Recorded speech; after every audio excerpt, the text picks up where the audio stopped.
आपने अनुभव किया होगा कि दो टर्म हैं दुनिया में, दो शब्द हैं जिनमें हमेशा टकराहट होती आई है। एक है पावर, सत्ता, और एक है ट्रुथ, सत्य।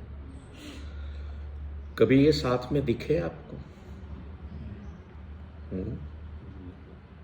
आपके जमाने में तो नहीं था। सत्य और सत्ता कभी देखा हो कि ऐसा कोई राजा हो जो सत्य में भी रहा हो, सत्यवादी हो, एक दो अपवाद छोड़ दें तो? हरिश्चंद्र का नाम आता है। हाँ, मैं वही कह रहा हूँ, एक दो नाम छोड़ दें हम। अशोक परिवर्तित हो गए थे, सम्राट अशोक, नहीं तो उसके पहले तो वो भी बहुत हिंसावादी थे। हरिश्चंद्र राजा जो हैं वो भी, पर वो भी सत्य के नज़दीक नहीं जा पाए क्योंकि अहंकारी हो गए। तो सत्य और सत्ता कभी साथ में मिल नहीं पाए। और वक्ती तौर पर हम देखें तो, तात्कालिक तौर पर या वक्ती तौर पर, व्यक्ति मीन्स व्यक्ति नहीं, वक्ती, समय के साथ हम देखें तो सत्य हारता रहा है, सत्ता जीतती रही। ऐसा अनुभव है आपको किसी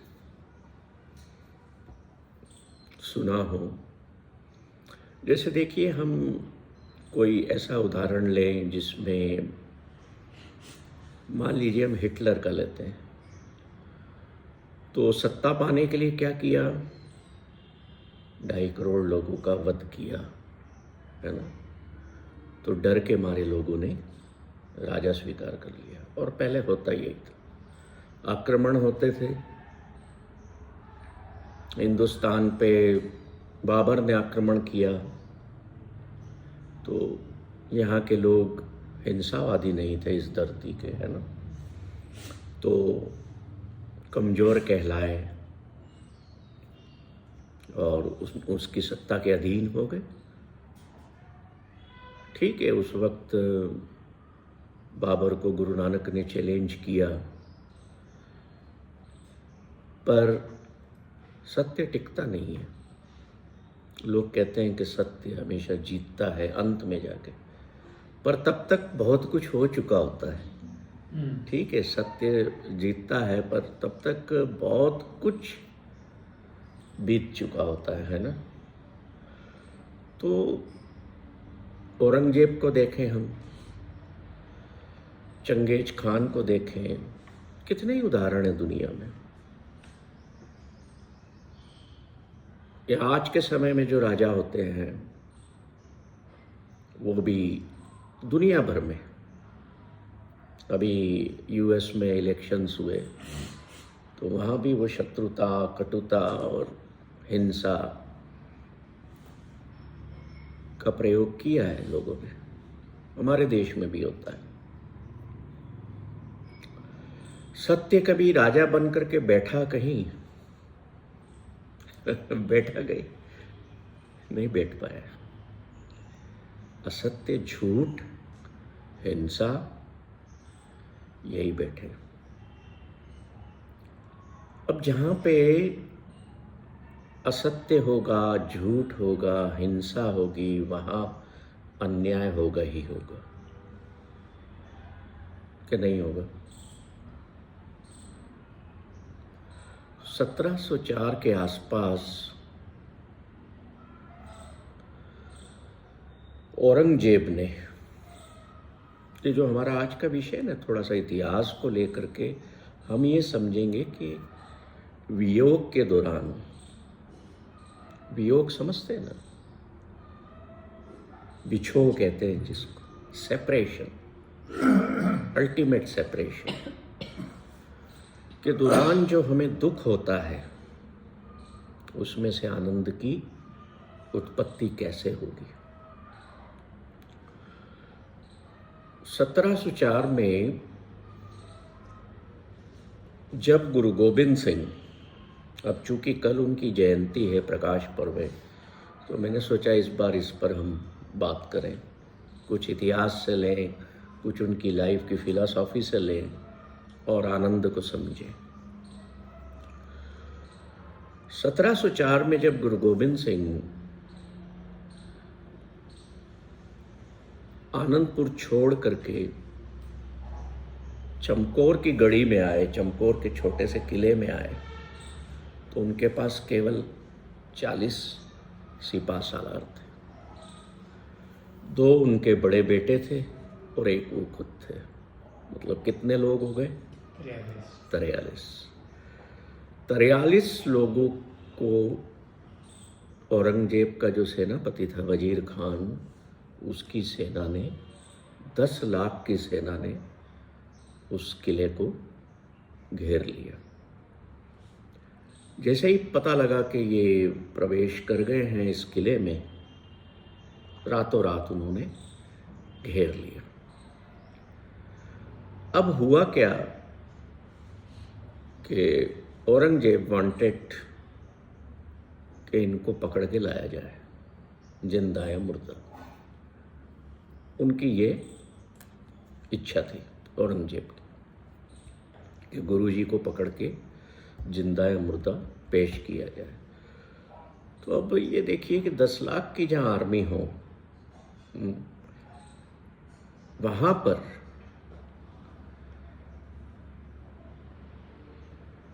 43 लोग क्या कर लेंगे किले में। मेरा थोड़ा सा ध्यान भटका है क्योंकि सामने मैदान में भी ना सत्ता और सत्य की लड़ाई चल रही है। तो रुचि आप जाएं और एक कैट है, बिल्ला है बहुत बड़ा, वो उस खरगोश के पीछे पड़ा हुआ है, तो उसको मार न दे। वो जीतू को बोल दो आप।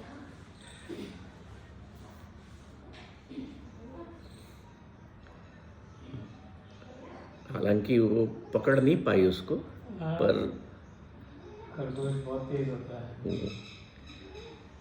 बिल्ला इधर के आसपास का होगा। नहीं, खरगोश अपने यहाँ के ही हैं, बिल्ला आसपास का। बिल्ले बाहर से आ जाते हैं।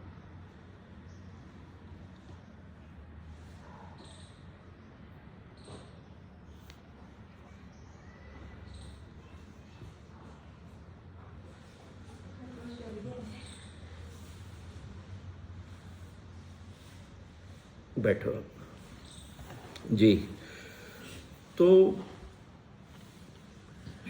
दिन के वक्त गुरु गोविंद सिंह जी ने अपने 42 सिखों के साथ, जिसमें 2 उनके बड़े बेटे थे, किले में प्रवेश किया। और शाम होते होते वजीर खान की सेना ने, जो कहते हैं कि लगभग 10 लाख की सेना थी, सबसे बड़ा हमला था वो। तो 43 सिख गुरु के समेत और 10 लाख की सेना, नामुमकिन सा काम, या ये समझ लो असंभव है ना। अब हम यहाँ जो बात करने वाले हैं ना, वो एक रहबर की करने वाले हैं। लीडरशिप जो होती है, चाहे वो कंट्री की लीडरशिप हो, वर्ल्ड लीडरशिप हो, युद्ध के मैदान की हो, या किसी ऑर्गेनाइजेशन की हो, कि लीडर कैसा होता है, वो देखिए क्या क्या करता है। पहली रात को जब, अब गुरु समझते हैं कि कल क्या होने वाला है, तो वो अपने 40 सिपा सालारों को और 2 पुत्रों को वो कहते हैं, आज मैं पहरा मैं दूंगा रात भर, और तुम सब आराम करो, क्योंकि तुमने कल से युद्ध लड़ना है। तो यहाँ पर ये बात होती है कि एक जो लीडर है, जो रहबर है, वो कैसा होना चाहिए। नहीं तो हम देखते हैं ना, हमारे समय में जो लीडर्स होते हैं, वो पहले अपना आराम खुद देखते हैं, अपनी सारी फैसिलिटीज़, अपनी सारी हर चीज़, luxuries, all things they take care of for themselves. बाकी चाहे कोई ऑर्गेनाइजेशन हो, वहाँ भी ऐसा होता है। तो गुरु गोविंद सिंह जी ने सारी रात अपने सिपाह सालारों के लिए चौकीदारी की, एक तरह से समझ लो आप, कि ये आराम से सोएं। और अपने दोनों बेटों, जो करीब करीब एक 14-15 साल का था और एक 11 साल के रहे होंगे, या इससे थोड़ी सी 1-2 साल उम्र बड़ी हो सकती है, एग्जैक्टली मैं भी भूल गया हूँ, तो उनको भी सुला दिया और खुद पहर दे रहे हैं पूरी रात, और अपने सोए हुए सिपाह सालारों की ओर देखते हैं, सोए हुए बच्चों की तरफ देखते हैं कि कल इनमें से कौन कौन रह पाएगा, बच पाएगा।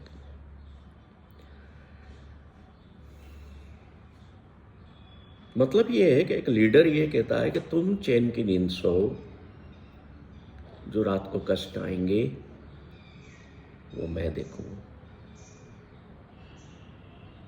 आजकल ऐसा होता बहुत कम है। यहाँ एक घर में पिता होता है ना, तो वो अपने परिवार के लिए कर देता है कि मेरे परिवार के लोग सुखी रहें, कष्ट मैं सहन कर लूँगा। सुबह होती है, युद्ध का आगाज होता है, जो कि होना ही था। गुरु गोविंद सिंह जी मीटिंग ले रहे हैं युद्ध के पहले कि किसने जाना है, तो वो एक प्लान बनाते हैं कि 5 सिख बारी बारी से किले से जाएंगे, इससे ज़्यादा नहीं जाएंगे। 5 सिख बारी बारी से जाएंगे, इससे ज़्यादा नहीं जाएंगे। तो उनका बड़ा बेटा कहता है बाबा अजीत सिंह जी कि आप आदेश करें, मैं जाऊंगा। अब एक टीनेजर कह रहा है कि मैं जाऊंगा, तो गुरु गोविंद सिंह जी ना नहीं करते हैं, कहते आओ मैं तुम्हें तैयार करता हूँ। वो अपने बेटे को तैयार करते हैं, जो भी उस वक्त पहनाया जाता था युद्ध में लड़ने के लिए, अपने बचाव के लिए, सेफ्टी के लिए। उन्हें तीर कमान दी जाती है और कृपाण दी जाती है। वो 5 सिखों के साथ जाते हैं, युद्ध में लड़ते हैं,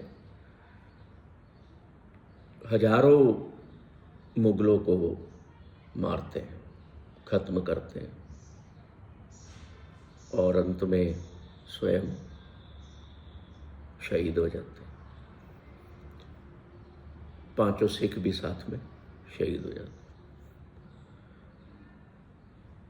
अब गुरु गोविंद सिंह जी किले की जो चोटी होती है, किले में जो सबसे ऊपर की जो जगह होती है, वहां से वो देख रहे हैं कि मेरा बेटा युद्ध लड़ रहा है।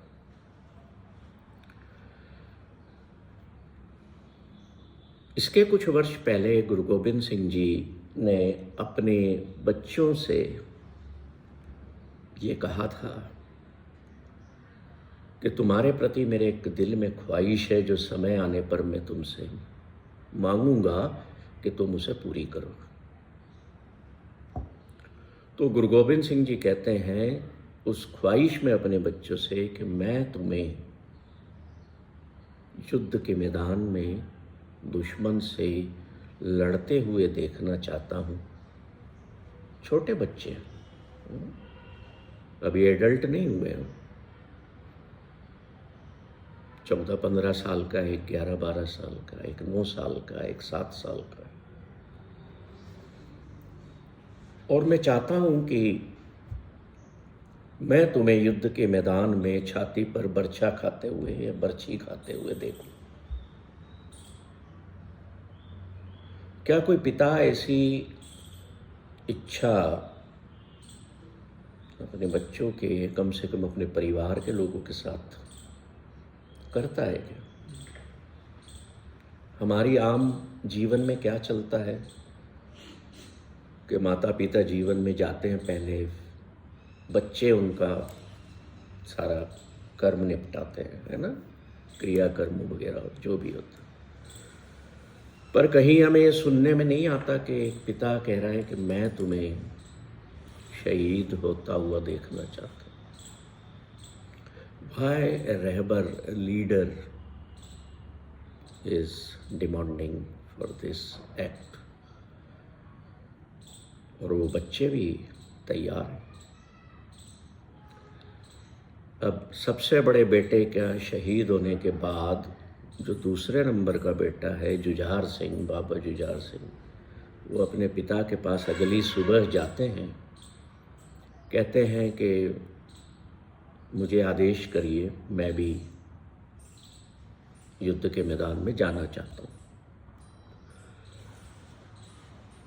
जो उनके साथ के जो सिख होते हैं, जो सिपाह सालार होते हैं, वो कहते हैं नहीं गुरुजी, दो आपके जो छोटे बेटे हैं वो मुगलों की कैद में हैं, बड़ा शहीद हो चुका है और बचा एक है, इसको जाने की हम अनुमति नहीं देंगे और आप भी न दें। तो गुरु गोबिंद सिंह कहते हैं कि तुम लोग भी तो मेरे बेटे हो, जिसे मैंने पैदा किया वो ही मेरा बेटा हो ऐसा नहीं है। तो वो उसको स्वयं तैयार करते हैं और उसके साथ 5 सिख योद्धा जाते हैं। अब होता क्या है कि जैसे ही किले के गेट पर पहुंचते हैं तो जो बाबा जुझार सिंह हैं, जो दूसरे बेटे युद्ध करने जा रहे हैं, वो लौट के वापस अंदर आते हैं गुरु पिता के पास में। गुरु पूछते हैं कि क्यों भाई तुम लौट क्यों आए? बोले मुझे पानी पीना है, प्यास लगी है। तो गुरु गोबिंद सिंह जी कहते हैं कि अब पानी नहीं मिलेगा, जिस कर्म के लिए तुमको भेजा वो कर्म पहले पूरा करो, पानी नहीं मिलेगा, जाओ वापस। कि मुझे प्यास लगी है, बोले नहीं मिलेगा। The leader who is also father of son and son is asking for a glass of water, पर पिता मना कर देते हैं, लीडर या रहबर जो है वो मना कर कि नहीं मिले। क्यों?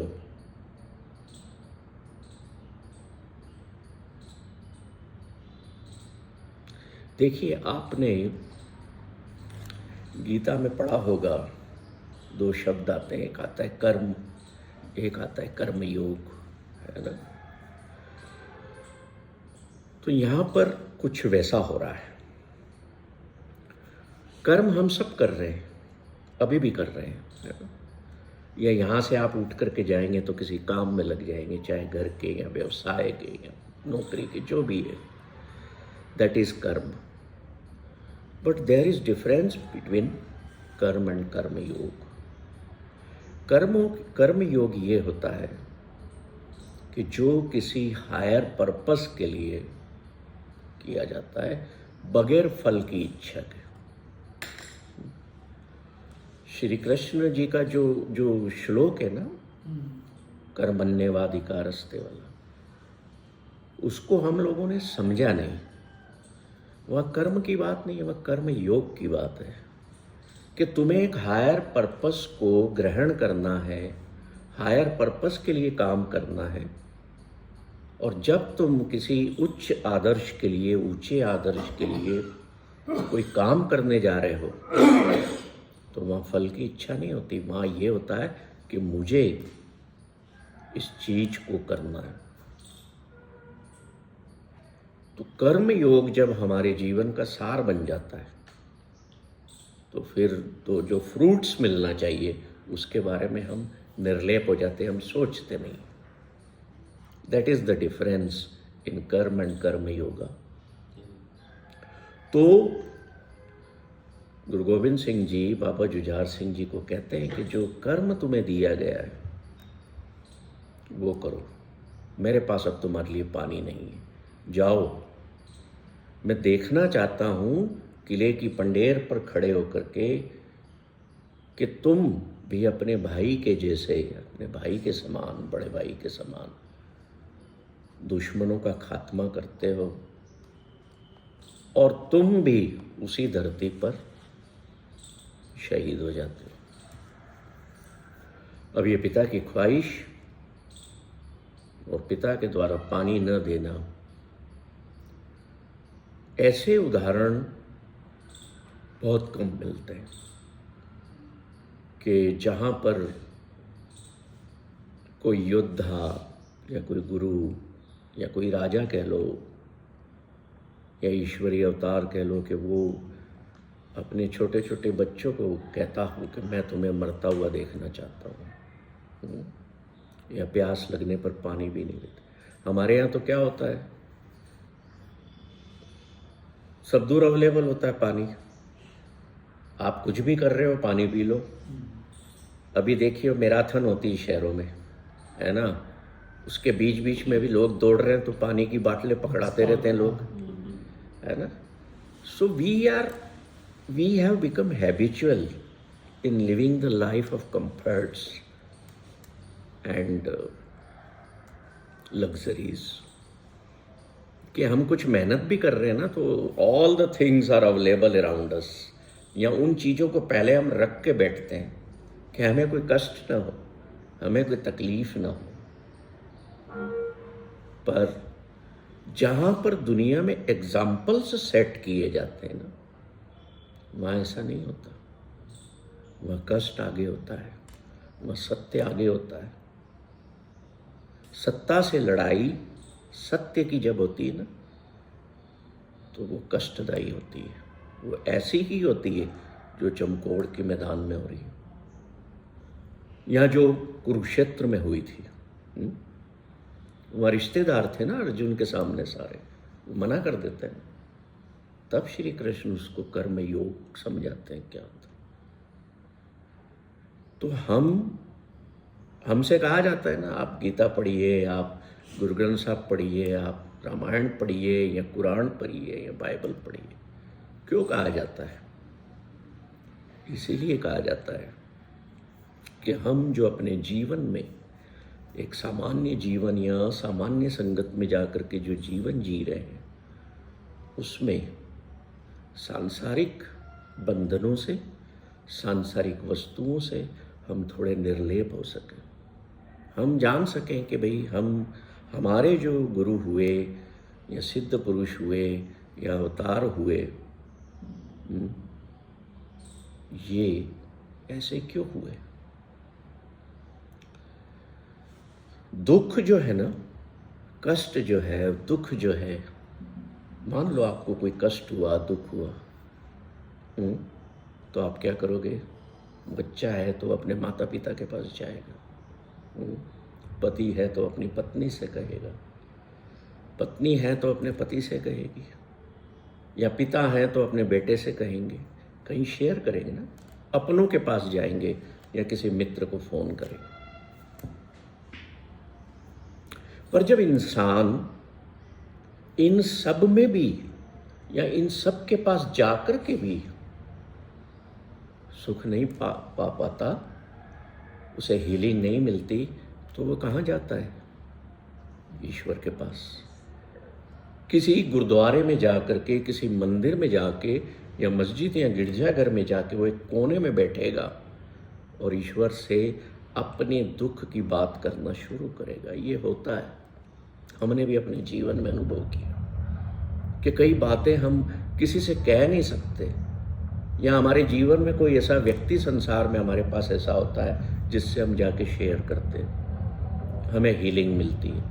अगर वो भी नहीं है तो फिर हम कहाँ जाते हैं? जहाँ मानते हैं कि यहाँ ईश्वर होगा, एकांत में बैठ जाते हैं, किसी पेड़ के पास बैठ जाएंगे, है ना, किसी कोने में जा कर के जहाँ एकांत होगा वहाँ बैठ जाएंगे, और हम उस अनंत शक्ति से अपने कष्ट को बयां करेंगे। और वो जो बयां होता है वो हमारे भीतर से निकलता है, तो हमें थोड़ी हीलिंग फील होती है, हमें अच्छा लगता है ना। तो क्या मतलब हुआ इसका? इसका मतलब ये हुआ कि जीवन में आने वाले कष्ट और दुख हमें ईश्वर के नज़दीक ले जाते हैं। जैसे अपनों के नज़दीक ले जाते हैं, वैसे ईश्वर के नज़दीक ले। जिनके जीवन सुख से ही भरे हुए हैं सुबह से लेकर के रात तक, उनके ख्याल में ईश्वर आते भी नहीं है। आते भी होंगे तो रिचुअल्स के तौर पर आते होंगे कि मुझे पूजा करना है आज। क्यों पूजा करना है? क्योंकि ईश्वर मुझे सब कुछ दे रहा है, धन धनाढ्य परिवार सब।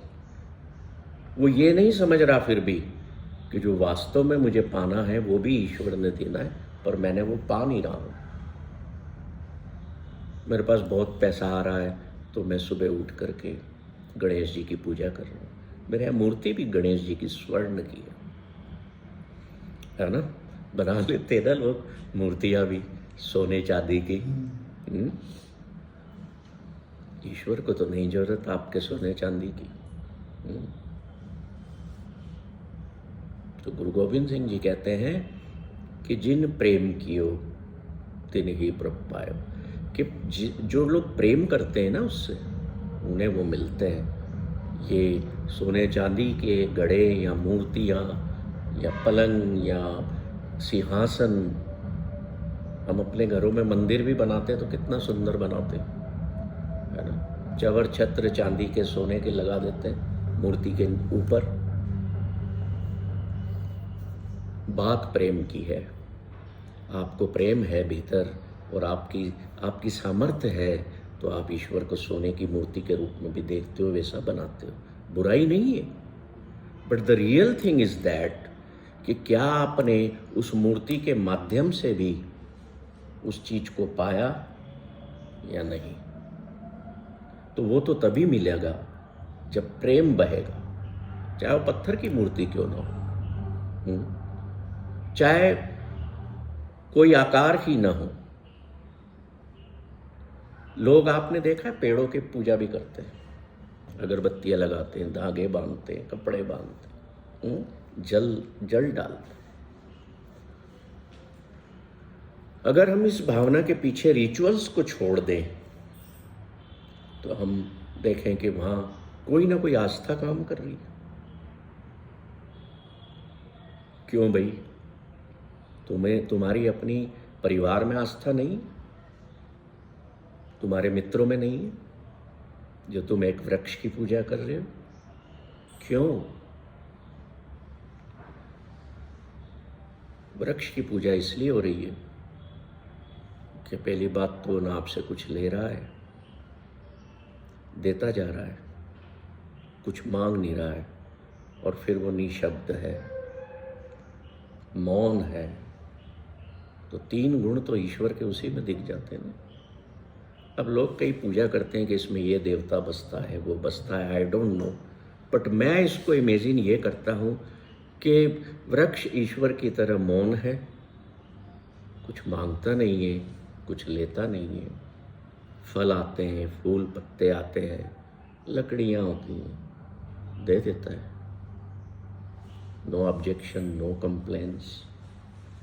तो कहीं ना कहीं वो ईश्वर का रूप है, उसमें वो गुण मौजूद है। तो चमकौर के किले में जब बाबा जुझार सिंह दरवाजे से लौट के जाते हैं और पिता से कहते हैं गिलास पानी पीना है, पिता मना कर देते हैं, लौटा देते हैं कि नहीं भी तुम जाओ, पानी नहीं मिलेगा। हमारे में से कितने लोग अपने बच्चों के साथ ऐसा व्यवहार कर सकते हैं? ये हम नहीं कह सकते कि गुरु कठोर दिल के थे, या गुरु के भीतर अपने बच्चों के प्रति प्रेम नहीं था, ऐसा नहीं था।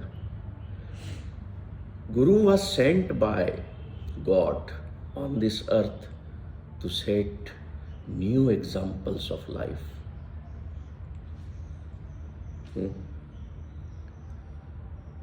अगर महावीर साहब ने कपड़ों का त्याग किया, बुद्ध ने त्याग किया, क्यों किया? क्यों किया?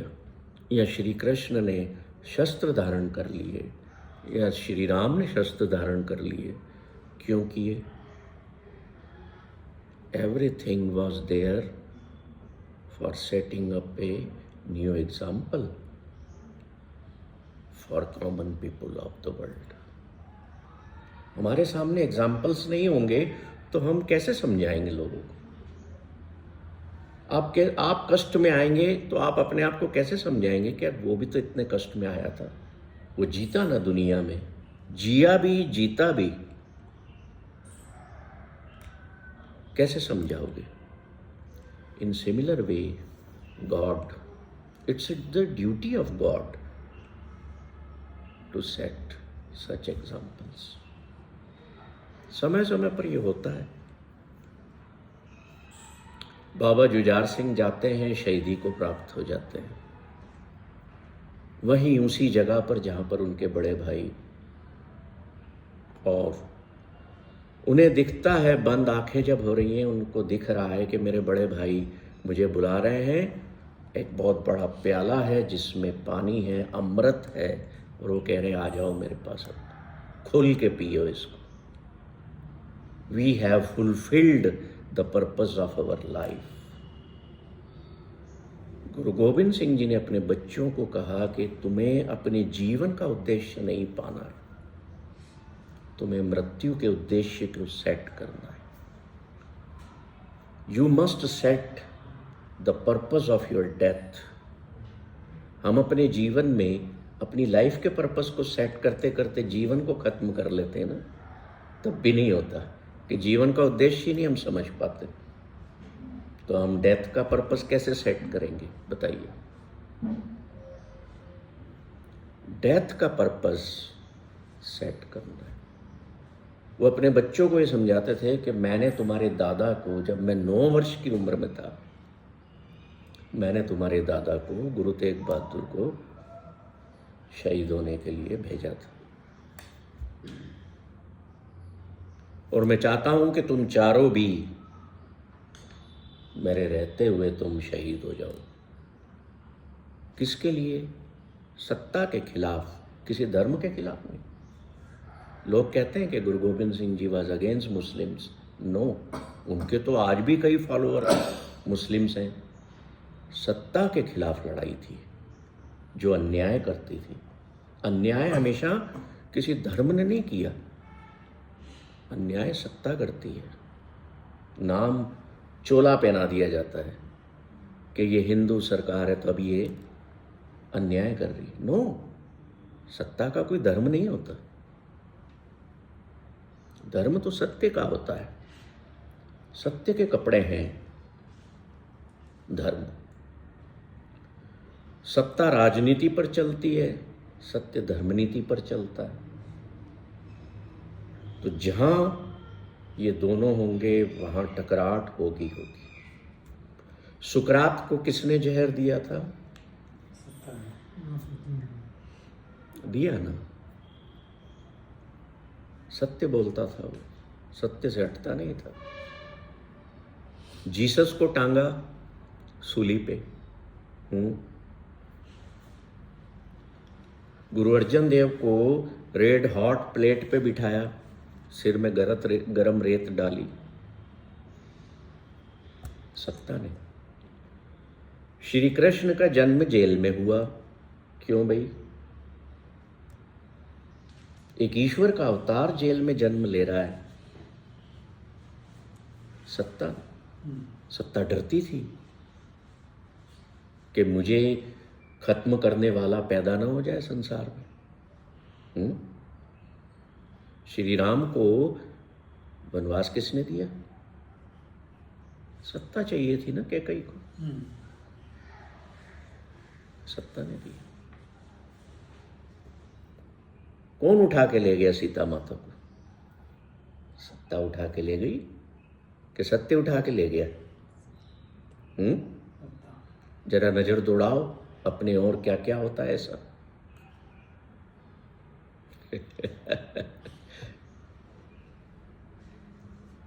How wonderful is this? How beautiful is this that a guru, a father, a leader is saying, "Go, my children, fight and die. This is your purpose of death, to establish an exemplary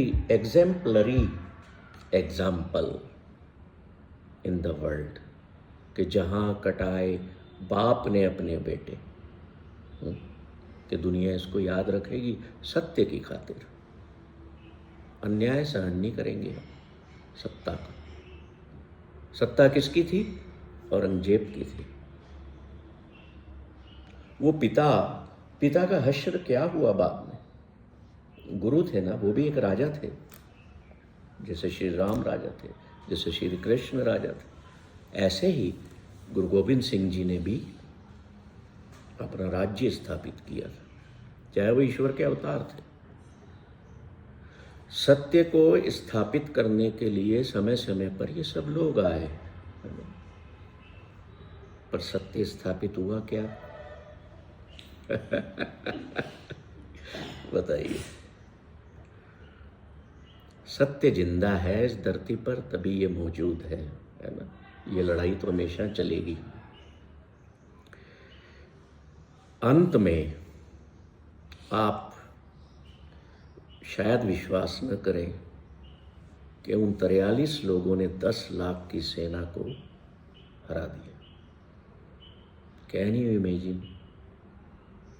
चमकौड़ की गढ़ी में मौजूद 43 लोगों ने वजीर खान की 10 लाख की सेना को हरा दिया।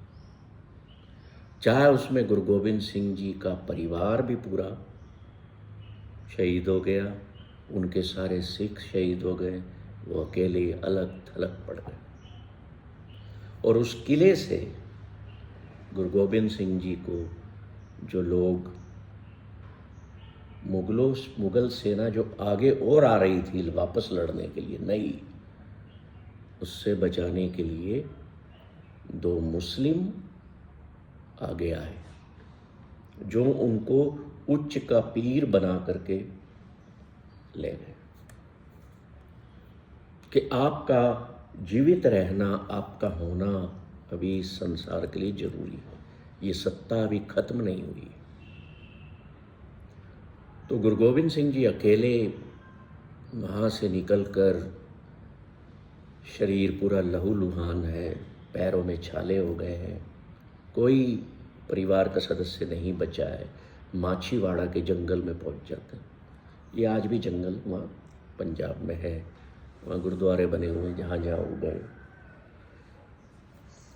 पैरों में छाले हैं, कपड़े फटे हुए हैं, शरीर पे जगह जगह लहू बह रहा है, खून बह रहा है, और थक टूट गए तो एक पत्थर का सराहना लेकर के, तकिया लेकर के सो गए। तो जो उनके 3 सिख थे उनको ढूंढते ढूंढते वहाँ आते उस जंगल में, और उनको देखते हैं कि उच्च का पीर means A form of God, इस तरह से पड़ा हुआ है। राम रहे थे ना जंगल में, क्या खाते थे? ईश्वर का रूप। शबरी के जूठे बेर भी खाए, है ना। ये सारे एग्जाम्पल्स हमें पता है। अभी मैं आपको मेरे जूठा ही कुछ दे दूं, आप बोलोगे नहीं मैं नहीं। होता है ना, बच्चे का ही जूठा नहीं खाओगे आप अपना। What was that? To set the example कि जहाँ प्रेम सत्य के साथ होता है ना, वहाँ ये सारी चीज़ें परे हो जाती हैं, गायब हो जाती हैं। ये क्या झूठा है और क्या शुद्ध है, क्या अशुद्ध। सुकरात ने पी लिया था ना जहर का प्याला, क्या जहर और क्या अमृत। फिर सत्य सामने है, सत्य पर्पस है डेथ का, कि सत्य सेट होना चाहिए। इसलिए बहुत कम लोग डेथ का पर्पस बना पाते हैं कि मेरी मृत्यु ऐसी हो जो सालों तक, युगों तक, अनंत समय तक मेरी मृत्यु का कारण लोगों को प्रेरणा देता रहे।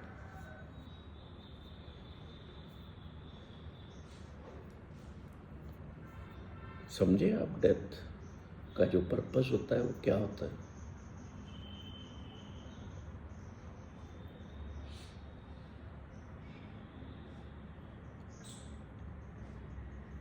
अब सत्ता अहंकारी होती है। कोई राजा आपने देखा जो अहंकारी ना हो? मैं राजा हूं यहाँ। और जो सत्यवादी होता है ना, वो अपने अहंकार को जीत चुका होता है। जैसे आपने सुना होगा ना कि लोग कहते हैं अपने मन को जीतो, है ना। गुरु नानक ने भी कहा मन जीते जग जीत, कि जिसने अपने मन को जीत लिया उसने जग जीत लिया। तो मन को जीतना क्या है? वो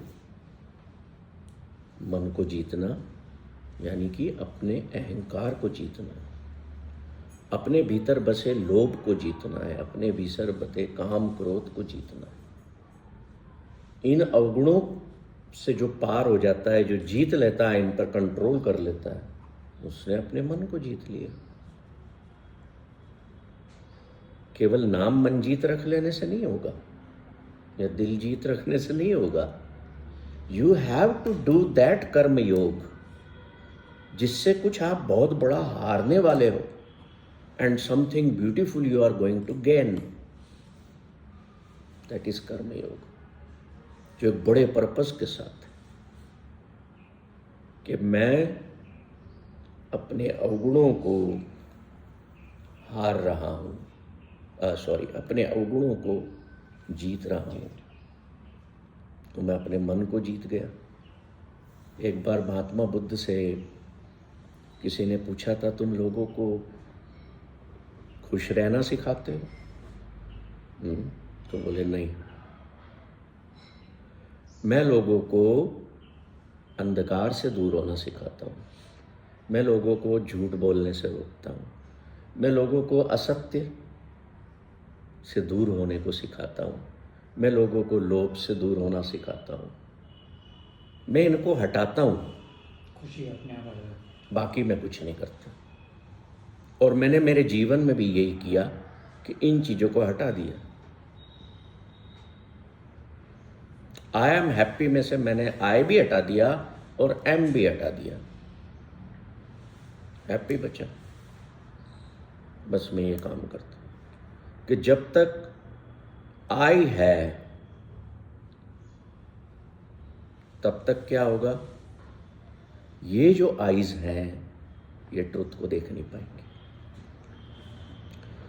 to see the truth through this eye you will have to delete, diminish your eye. समझ रहे कि नहीं समझे? जब तक आपकी आईज सत्य को नहीं देखेंगी तब तक आप सत्ता के नशे में बने रहोगे। सत्य हमें, रियलिटी हमें, सत्य हमें काइंड बनाती है, खुश रखती है और हमारे भीतर दयालुता का भाव लाती है, हमें नम्र बनाती है, हमें झुकना सिखाती है। तो we must practice to diminish our eyeless and see the truth from these eyes। दोनों आई है, अंग्रेजी में अगर हम समझे उसको, अपनी आंखों के द्वारा हम सत्य को देखें और अपने स्वयं के मैं होने को खत्म करते जाएं। तो जो बुद्ध कह रहे हैं ना कि मेरे भीतर से मैं इन चीज़ों को हटाता जा रहा हूँ, कुछ नहीं बचा है वो, और खुशी कुछ नहीं के समान होती है। मैं आपको दे सकता हूँ कि ये लो खुशी, पर मैं आपको क्रोध दे सकता हूँ, आप दूसरे को दे सकते हो। लोभ दे सकता हूँ कि ये लो, ये रख लो, बट हैप्पीनेस इज नथिंग। ये मैं दूंगा तो खुशी नहीं आ रही है, लोभ बढ़ रहा है आपका। So we must change our perspective of looking at the world by differentiating the nature which is there inside us, the nature of सत्ता and सत्य. ये इसी के कारण दुनिया में युद्ध हुए हैं जो महापुरुषों ने लड़े. राम इस संसार में युद्ध लड़ने आए थे क्या? नाटक था एक कि ईश्वर ऐसा ऐसा करेंगे, ऐसा ऐसा करेंगे और तुम एक एग्जाम्पल सेट करोगे. कृष्ण ने भी यही किया, बाकी लोगों ने भी यही किया. हमारे भीतर की सत्ता क्या है? अब अपने अंदर उतरिए. हमारे भीतर की सत्ता क्या क्या है? मैं अपने परिवार में कितने लोगों को अपने में समाया हुआ हूं, अपने अधिकार में लिया हुआ हूं. मेरे बच्चे हैं. कोई दूसरा भूखा रह जाए तो मुझे परवाह नहीं है, ये भूखे नहीं रहना चाहिए. आज के लीडर कैसे होते हैं? जिन्हें हम अपना रहबर कहते हैं, रोल मॉडल कहते हैं. वो दूसरों को तो लड़ाइयों में मारते हैं, चाहे वो कश्मीर में पत्थरबाजी हो या सेना की बॉर्डर पे लड़ाई हो दुश्मन देश के साथ. दूसरे माता पिताओं के तो बच्चे मर रहे हैं ना, और हमारे लीडर्स के बच्चे विदेशों में पढ़ रहे हैं, लग्जरियस लाइफ जीते. Are the real leaders? No.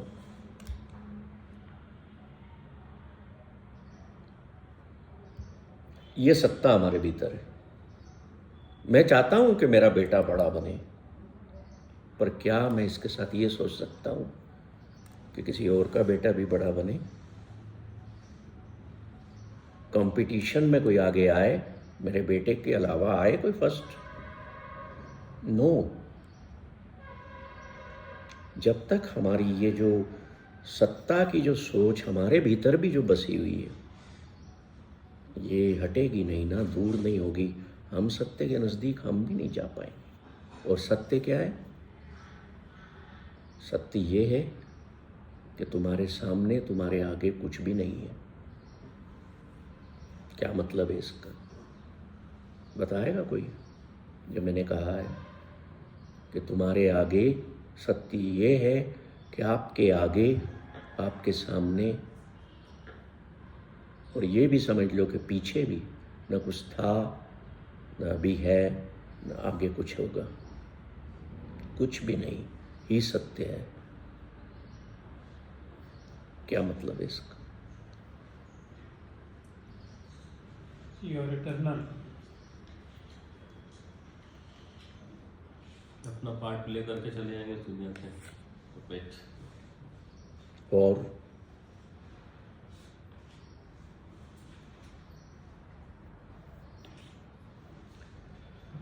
तुम्हारे आगे, तुम्हारे पीछे या अभी कुछ भी नहीं है. यही सत्य है. न तुम हो, न थे, न होगे. ये सत्य है. इसका मतलब ये है तुम्हारे भीतर के मैं का मिट जाना, खत्म हो जाना. एक बार बस उस जोन में एंटर हो जाओ, उसको मिटा करके देख लो. दुनिया के जितने डिफरेंशिएशन तुम करते हो, जितने डिफरेंसेस भेद पैदा करते हो, खत्म हो जाएंगे. दुनिया के हर बच्चे को देखोगे ना, वो कष्ट में है तो तुम्हें कष्ट की अनुभूति होगी, जैसे तुम्हारे अपने बच्चे को कष्ट में देखकर होती है. वो सत्य है, क्योंकि वहाँ सत्ता नहीं होगी. सत्ता कष्ट देती है और सुख मानती है. सुख मानती है मतलब सुख को एंजॉय करती है, कष्ट दे करके. और कष्ट, और जो सत्य है वो कष्ट झेल करके सुख का अनुभव करता है. और यही वियोग में आनंद है. और यही एपिस्टल ऑफ विक्ट्री है, जीत की कहानी है गुरु गोबिंद सिंह जी की. कि मैंने कष्टों को अपनाया, जो बड़े से बड़े कष्ट हो सकते थे। आज हम कहते हैं ना कि अपने बच्चों का कष्ट बहुत बुरा होता है, बहुत बड़ा होता है, अपने माता पिता का कष्ट से भी बड़ा होता है, कहते हैं ना ऐसा। हम नहीं देख सकते, तो उन्होंने वो देखा, वो किया, उस चीज़ को अनुभव में लिया जो सबसे बड़ा कष्ट था। क्यों, कैसे कर लिया? क्योंकि वहाँ सत्य स्थापित हो गया था। मैं और मेरापन और अपनापन मिट गए थे। आप मिटा करके देखिए मैं और मेरापन। आपका कोई अपना कष्ट में होगा ना तो आपको दुख नहीं होगा, क्योंकि वो है ही नहीं ना, वो खत्म हो गया है, वो हट गया है। समझ रहे हैं बात?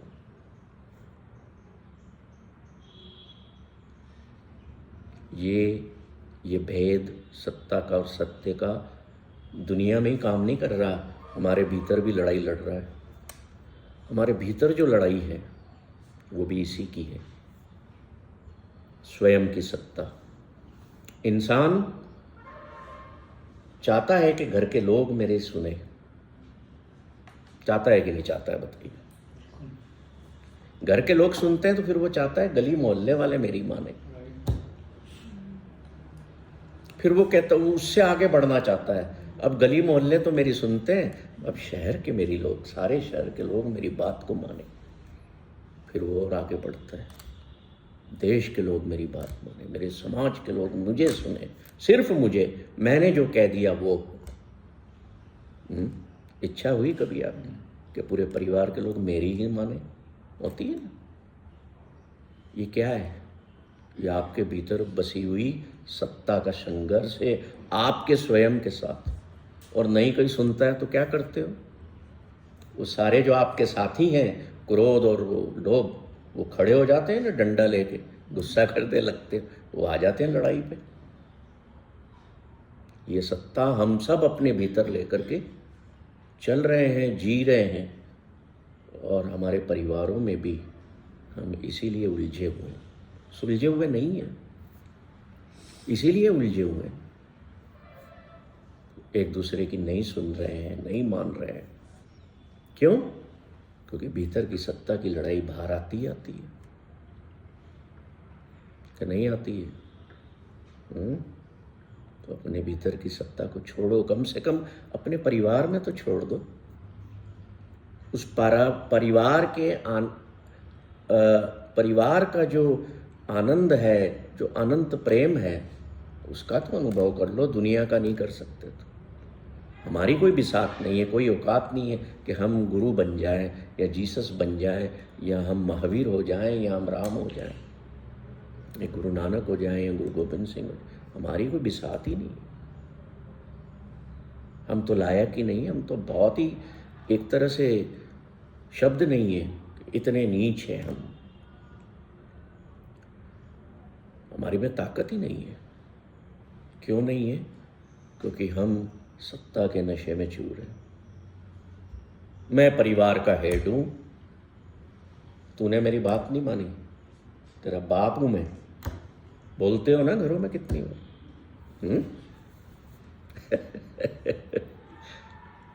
सत्ता का नशा है। अपने परिवार में तो इस नशे को उतार दो। मैं समाज का अध्यक्ष हूँ, मैं इस सोसाइटी का अध्यक्ष हूँ, मैं इस ऑर्गेनाइजेशन का फाउंडर हूँ, मैं इस क्लब का प्रेसिडेंट हूँ, मैं हूँ।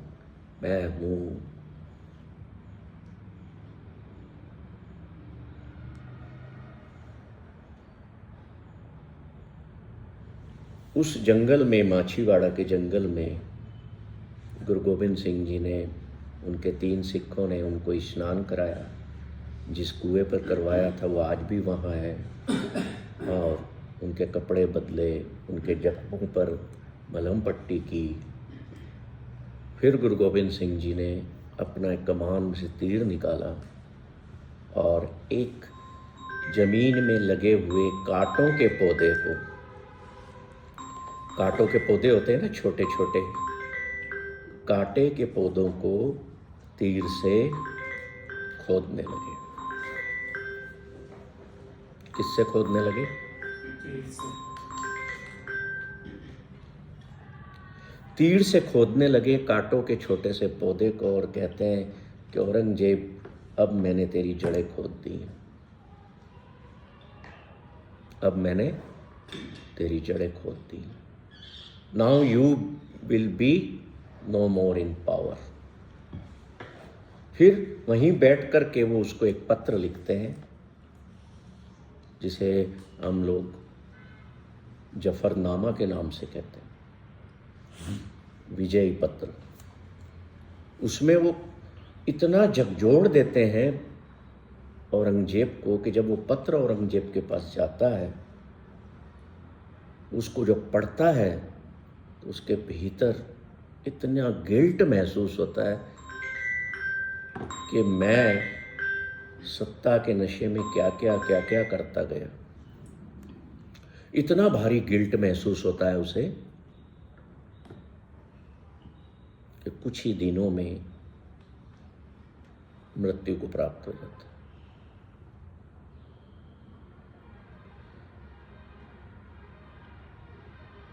इन चीजों को अगर हम अपनी लाइफ में उतारें कि थोड़ा थोड़ा अपने अहंकार को, अपने मैं को, अपने होने को इम्पोर्टेंस देना कम करिए अपने जीवन में। देखिए, आप किसी और को समझाने की कोशिश मत करिए। चाहे आपका परिवार में, मान लो हम परिवार की सत्ता की अगर बात करें तो आप अगर हेड हैं वहाँ के, या कई परिवारों में महिलाएं हेड होती हैं, कई परिवारों में पुरुष हेड होते हैं, जिसकी चल जाती है। क्यों सर? है ना? तो होता क्या है कि अगर मैं हूं घर में तो मैं मन में विचार कर लूं कि जो परिवार कुटुंब मैंने बनाया है, हम सब ने मिलके बनाया ना, ये एक सत्ता का केंद्र स्थापित नहीं किया है, ये एक प्रेम का केंद्र है।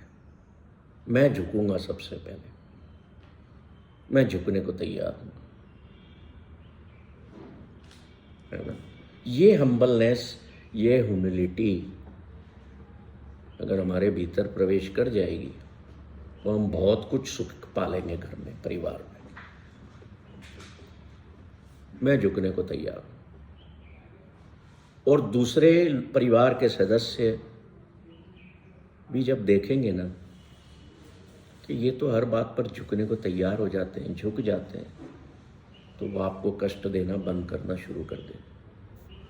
बोलेंगे नहीं यार, ये गलत है, हमें ऐसा नहीं करना चाहिए। तो वो परिवार जिनमें एक व्यक्ति भी झुकना शुरू कर देता है, वहाँ पर शुरुआत हो जाती है खुशियों भरे परिवार की। होता ये है कि पति पत्नी भी सत्ता की लड़ाई लड़ते हैं आपसी, बच्चे भी खड़े हो जाते हैं सत्ता को लेकर कि अब तुम बूढ़े हो गए हो, तुम्हारा जमाना गया, जैसा हम रख रहे हैं रहो, ज़्यादा फड़फड़ करने की जरूरत नहीं। हर व्यक्ति में सत्ता है, चाहे वो परिवार में करे, चाहे मोहल्ले में करे। मोहल्ले में होते हैं ना आपके पार्षद वगैरह, गुंडे लोग है, यही आगे चल के संसद में बैठते हैं, यही आगे चल के हम पर राज करते हैं। कौन देता है अथॉरिटी उनको?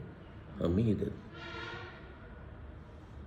हम कम से कम पहले अपने परिवार में सत्ता को छोड़ें, सत्य को स्थापित करें। मेरा पुत्र कहना बंद करें, मेरी पत्नी कहना बंद करें। ये मान के चलो कि भाई यार, ये तो एक बस एक क्लब बनाया है भगवान ने, जिस क्लब में खेलना कूदना मस्ती करना, और क्लबों में दारू पी के लोग लड़ते भी हैं, तो घर इस क्लब में भी कभी कभी झगड़े फसाद हो जाते हैं। होने दो, उसका भी आनंद है।